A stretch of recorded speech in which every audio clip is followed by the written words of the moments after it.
Hi, this is Catherine Schneider from the Fitchburg Historical Society, and we have been really enjoying doing a series of interviews with people who were instrumental in bringing about the Fitchburg Public Library. Today, we have the pleasure of interviewing Phil Sveum. Of course, a library does not get built unless it has finances.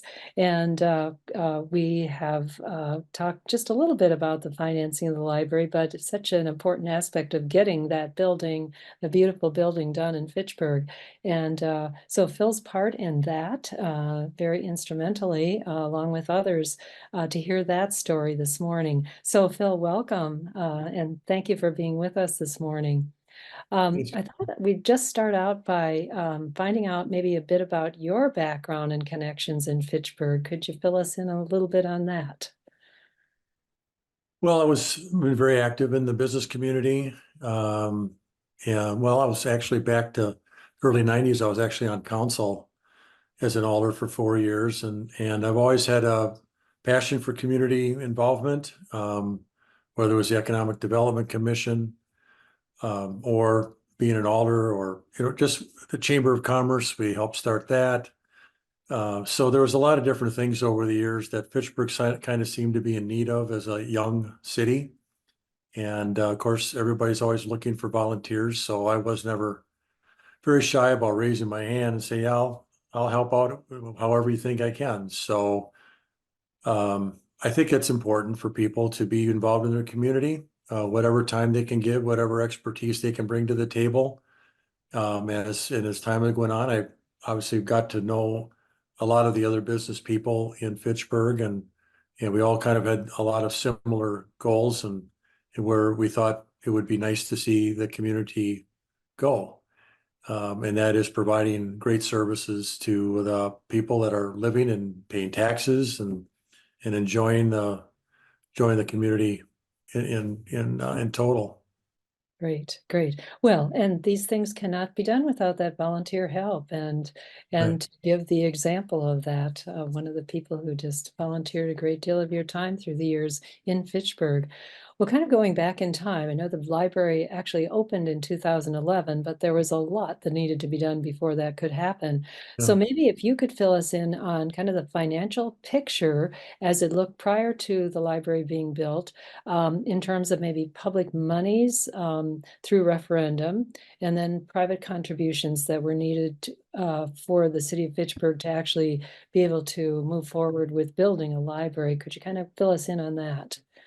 Well, part of the math here was looking at what Fitchburg was spending with Dane County Library Services. And I think at the time it was somewhere between 900,000 and $1 million a year.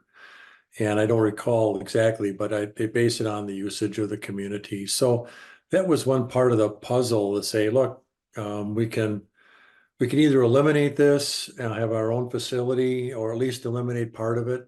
That will then be savings on that end, and obviously understand there's going to be operational costs to having our own facility. So it took a lot of convincing at the time with the council, and obviously they have to be very wary of the costs associated with operating a city, and this was going to be one more. Now, I'm not sure when it was, probably the early 2000s, maybe it was in the 90s. They had another referendum, and it was soundly defeated to build a library. And for whatever reason, sometimes it's just a matter of timing. And of course, the city was growing quickly, so there was a lot of new people that really were looking to have a library. And then our challenge was, okay, what is it? Is this going to be an old traditional library that we all went to when we were kids? And we knew things had obviously changed with the needs of the community, and obviously the traditional parts of the library, but also incorporating a lot of the community needs with meeting spaces that I think were even we probably underestimated what the needs were with that. But we knew that was going to have to be part of this to make it a long-standing facility for the city. And I think that the correct mix was found, and but then we needed to embark on, and I don't remember the exact number. It was right around $3 million that we that we were tasked to raise from. And Mary Kay Zimbrick and I did that heavy lifting, and she really worked a lot with the Friends of the library, and I worked more with the business community and sitting down with them. Obviously, Bill Linton made a huge donation to start the project off. I mean, none of us were fundraisers. We didn't know what we were doing. We had hired a temporary librarian, and we also brought in a fundraiser to get some advice from. But none of us were good at running around and asking for hundreds of thousands of dollars of donations. It was just more of a relationship, and hopefully those folks that we contacted understood what the value was in having a library as part of the community. But I think that after Bill Linton's donation of about $1 million, as I learned from the professional fundraisers, what you try to do is, if you could picture a large mason jar, what you try to do is get the biggest rocks in first, and then you fill it in with all the sand to fill it all up, right? So for some reason, I've never forgotten that. So obviously, Bill's donation was a big rock, and then other companies, businesses like Oak Bank and Gordon Flesh made a significant investment, and we wanted to make sure as well that they were all kind of historically named in the building, whether it was a room named after their business. We had a very large electronic board where you come in and just around the corner from the entry, and it shows those that made the donations. So we wanted to express our thanks, and we want to make sure the community knew. But I have to say that, without a grassroots effort, it's all that sand that comes in over the big rocks. How do you turn down these Friends of the Library? I mean, they were unbelievably full of energy. And I'm sure you've talked with them as well, but it doesn't get done without them doing their book sales and just their never give up attitude. And frankly, at an age that, they will have limited time probably to be able to enjoy the library, but they knew that it would be a good thing for the younger generations as well. So that energy was just as important in raising money as making the ask, because there was always revenue coming in. And we worked very closely with the Madison Community Foundation, and they contracted with us to handle all of the donations. And so every check that was received was given to them. We kept a tote board basically of everybody that made their commitment and wrote us checks. And so it was pretty interesting watching that fund grow. I'll bet. And just to hear again, you reiterate, as others have, how much was involved in terms of the commitment of many, many, many, many people. And Oh, couldn't have been done without that so-called village to make it happen. And no doubt. the friends of the public library, Fitchburg Public Library, the board, and the fundraising, the commitment of the business community. I mean, it was like a total community effort to make it happen. And that has been reiterated by, I think, every person that's talked about the library on these interviews, Phil. So you are again bringing that forth. It obviously impressed every person who was involved in making the library come to be. Well, I would like to know how you yourself became interested in the campaign to raise funds for the building of a library in Fitchburg. Kind of what motivated you? Well, I think it's just like anybody else that got involved, Catherine. It's just a matter of community pride and looking to the future and thinking, okay, I mean, obviously Fitchburg has struggled with identity over the years without a school district, and it just, I mean, there were a lot of naysayers at the time. I mean, there were a lot of people that did not want this. But after it was built and up and operating, I'd run into them at the coffee shop because we all kind of knew each other. They would tell me, no, I don't want it and all this kind of stuff. And they'd say that Oh, yeah, well, I was in the library the other day, and I said, I know you were against it, but you're paying for it, you should use it. Ah, So, I mean, it's just, it became, I think, those that were probably opposed just as much as those that were in favor of it, use it all the time. mm-hmm, Go there and mm-hmm. read, they go relax, they use the community rooms. So I think that, and I don't want to say grudgingly, but I think they understand the importance of it, not just for now, but also in the future of the city. But it did Mm-hmm. help. I think it did help provide some community space as well that people could go have, which I think is used, like I said, much more than we ever anticipated.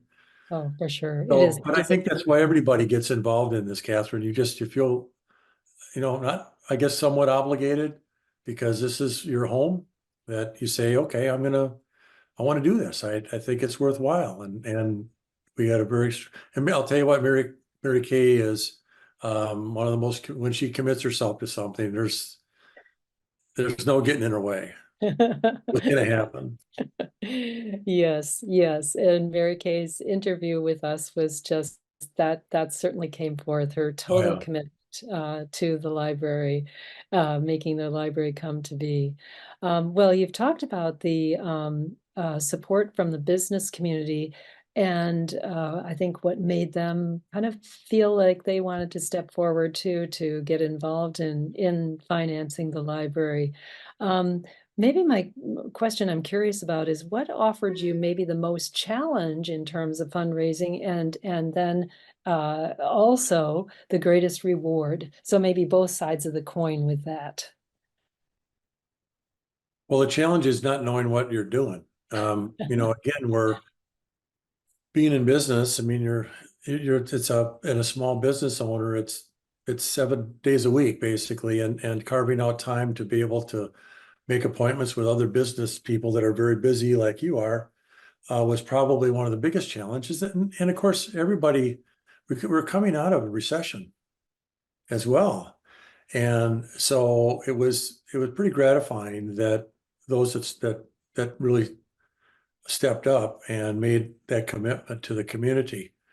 The other challenge is that many of these businesses still, and that's not even a criticism, it's just a matter of fact. I mean, their return address is Madison.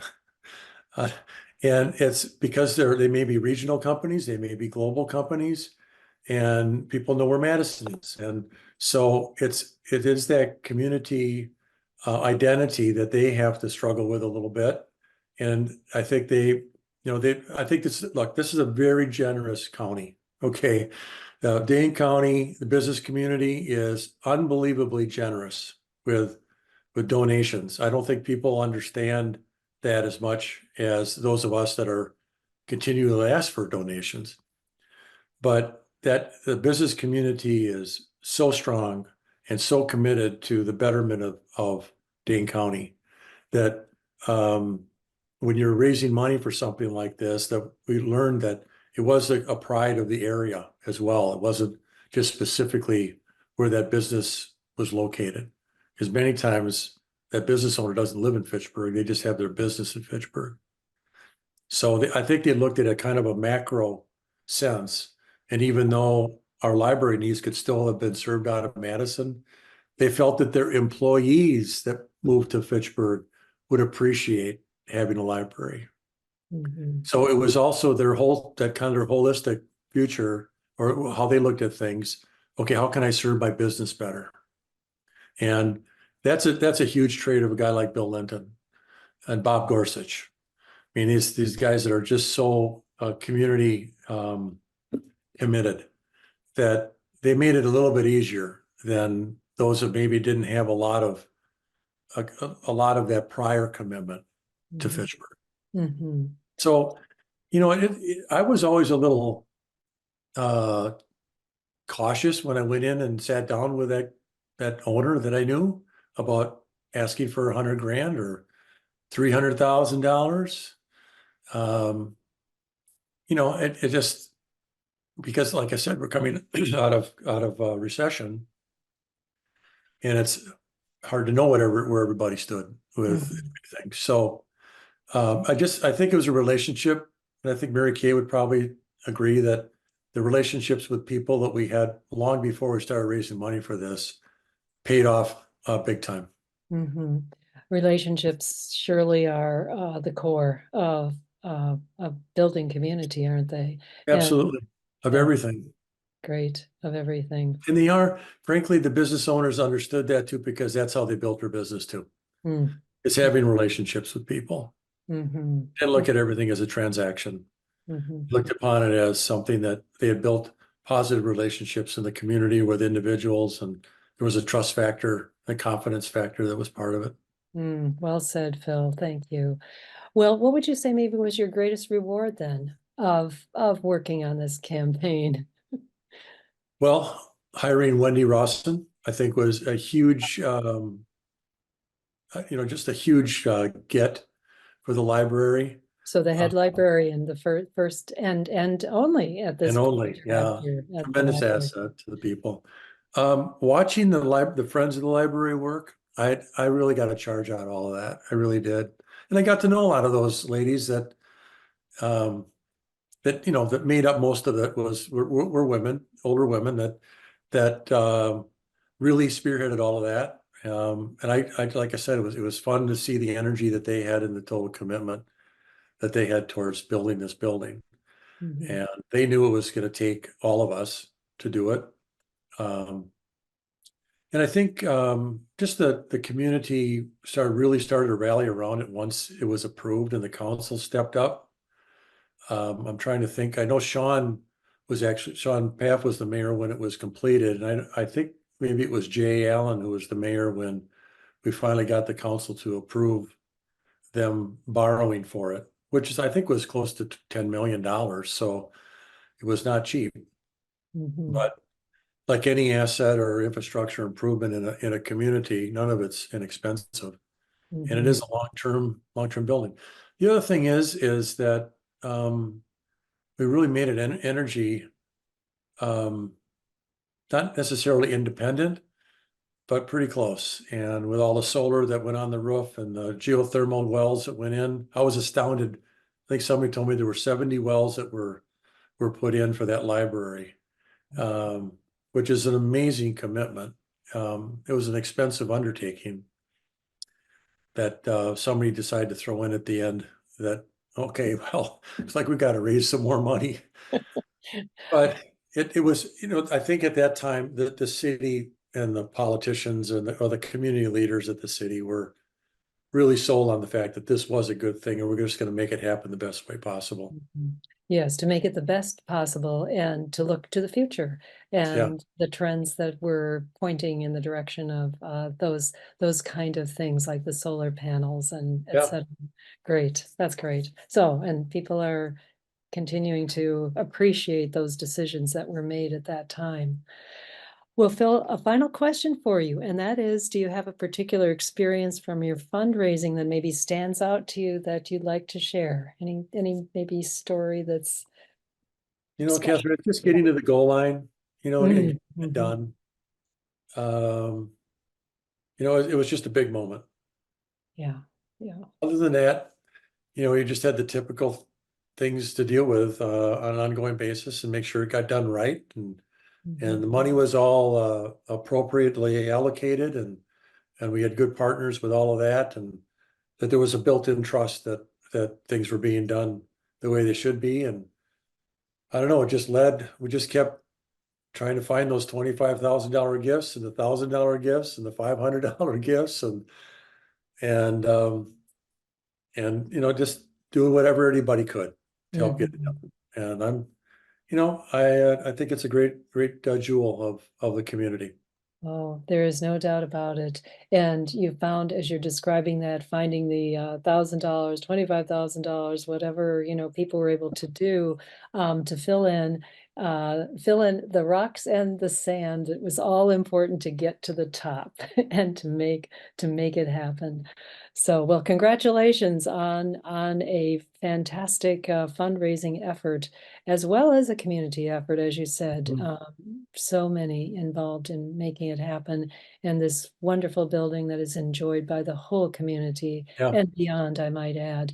including the Fitchburg Historical Society, because we are housed That's there right. and we are Yeah. so delighted with having our space there too. And also having our virtual presence, which is Yep. fitchburghistory.org, so that we can reach out into beyond the borders of the community too, electronically, but also having that wonderful physical presence in the library and having programs available in those great meeting rooms too. So I'm glad you mentioned the Historical Society because after it was completed and they moved in, I stopped over there one day and they were so happy and proud of their space. And that was, that was worth a lot too, frankly. well, we have been so appreciative. Yeah.